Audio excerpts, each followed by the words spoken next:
नमस्कार, सलाम सभी को। आज हमारे सफ़र का चौथा दिन है और आज हम आखिरी गांव जो लद्दाख का है, रुमसे गांव, वो पार कर चुके हैं। लगभग 80 किलोमीटर दूर आ चुके हैं और मौसम थोड़ा ख़राब हो रहा है। अभी बारिश हो रही थी जो कि बर्फ़ में बदल सकता है और आप वहाँ अगर देखें तो मौसम काफ़ी बादलों से भरा है। जो हाई पासेस हैं, ऊंचे दर्रे हैं।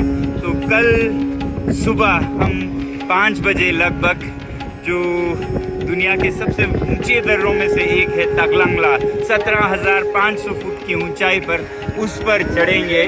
उम्मीद है कि मौसम थोड़ा बेहतर हो, नहीं भी हो तो यही हमारी परीक्षा है। हम अपने ऊपर पीड़ा उठाकर